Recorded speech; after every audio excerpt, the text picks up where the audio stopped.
дар вилояти суғд соли ҷорӣ эҳтимолияти содирот нашудани зардолу ба кишварҳои хориҷа ҷой дорад, зеро сардиҳои оғози фасли баҳор ба гули дарахтони зардолу таъсири ҷиддӣ расонидааст. Сардии ҳаво бештар дар охирҳои моҳи март ва аввали моҳи апрел ба мушоҳида расид, ки он вақт аксари дарахтони мевадиҳанда мухчабаста гул карда буданд. Аз рӯи таҳлили мутахассисон, гули дарахтони мевадиҳанда ба сардии аз 1 то 2 дараҷа тоб оварда наметавонад. ин ҳам дар ҳолест ки сардӣ то 3-4 дараҷа хунукиро ташкил дод. дар натиҷа 70% гули дарахтони зардолуро сармо зад, ки боиси кам шудани ҳосили он гардид. маҳз аз ҳамин ҳисоб содирот нашудани зардолу ба кишварҳои хориҷа ҷой дорад.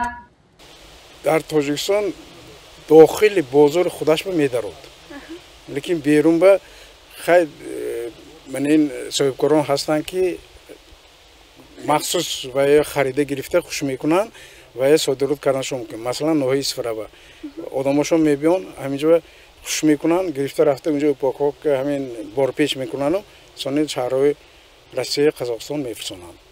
маҳз аз ҳамин ҳисоб, яъне сармозанӣ ба гули дарахтони зардолу имсол ҳосили он дар боғу майдонҳои вилоят кам аст. бар замми ин бемории шакарак байни дарахтони мевадор авҷ дорад.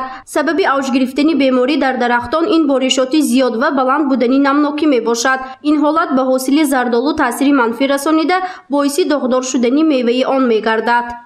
манамихел касалиҳои ҳашарот ин аслаш баргоша бинед, баргош майда шудагӣ, ин сабаби майда шудани баргаш дурнашанда ҳашарот аст. Ширача ҳаст. ҳамин ширача намака мемакад ваша сокаша афшурая мемакад, сони бар калон намешад. Калон нашуд фатасин намешад, сони зард шуда секин худаш хуш шуда мемонад. барои ҳамин инам ин биям бояд ки мо коркард кардамо дар кор, яъне коркард карда ҳаракат кардамо дар кор, ки заҳардориҳо бошем, пешгирӣ кунем ҳамин чизоя. абдуқаҳҳор ҷабборов деҳқон аз ҷамоати ёвии ноҳияи бобоҷон ғафуров мебошад. вай дар майдони 70 сотиқ замин ба деҳқонӣ машғул мешавад. деҳқон аз ҳосил накардани дарахти зардолу нигаронӣ дорад. аз сабаби сардиҳои зиёд имсол аксари дарахтони мевадиҳандаи ин деҳқон тамоман ҳосил накардааст. вай мегӯяд то ҳатто қисме аз дарахтоне ки ҳосили кам карданд сифаташ хуб нест. бибинед ки ялтараска эҳсос манум ялтараска содагӣ ҳама шакарак дору нагирсоз намедонам ҳавои гарм ва нес мешуд нагирсоз ҳамту охдистод 3 бора обработ кардем. худо шукр ҳозир анчи тоза шосакин. хоҷагии деҳқонӣ ба номи маъраҷаби ноҳияи бобоҷон ғафуров имсол дар майдони беш аз 7 гектар дарахти зардолуро парвариш кардааст. сардори ин хоҷагӣ ғафурҷон абдуҳалимов мегӯяд аз 7 гектар майдони зардолу 3 гектари он мевадиҳанда мебошад, аммо имсол аксари дарахтони мевадиҳанда тамоман ҳосил накарданд. вай таъкид кард, ки аз намудҳои зардолу танҳо мирсанҷалӣ ва бобоӣ каме ҳосил кардааст ва боқимонда дарахтон аз сабаби сармозанӣ ҳосил надоранд.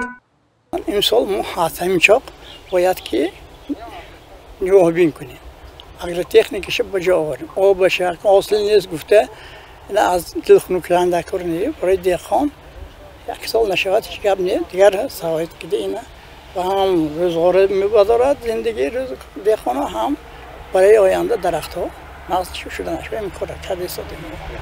мутахассисон ба деҳқонон тавсия медиҳанд, ки аз ҳосил накардани дарахти зардолу рӯҳафтода нашуда аз замин самаранок истифода намоянд, зеро имсол бинобар ҳосил накардан қисми зиёди дарахтони мевадиҳанда дам гирифтанд ва эҳтимоли баланд шудани ҳосилнокӣ дар соли оянда ҷой дорад.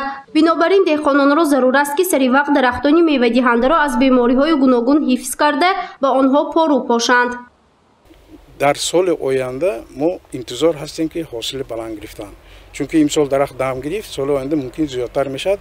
барои ҳамин зиёд доштани ҳосили қабиданаш мо бояд ки озуқа давомо дар кор, бояд ки ҳамин баъди гул бояд мо камакак бошадам карбамид ёки слитра ҳамин чизоё кам давомо дар кор.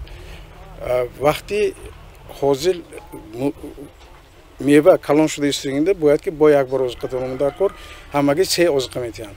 3 озуқаша баъди ҳосили ғундошта гирифтан. ин тайёр мекунанд барои муғҷаҳои ҳосилдиҳанда пайдо мекунанд дар соли оянда. در ولایت سوخت بیش از 52,000 گکتار باغ زردآلو موجود است. از این شماره 43,000 گکتار میدان زردآلوزاری ولایت حاصل دهنده می باشد، اما قسم زیادی میدان زردآلو بنابر سرماهای زیادی سال جاری حاصل نکرده است که این حالت تاثیر منفی خود را به ساحه کشاورزی خواهد رسانید. گزارش فرزانه شمسی و فرهناز نبی و یوسف یونوسف برای برنامه اطلاعاتی خبر.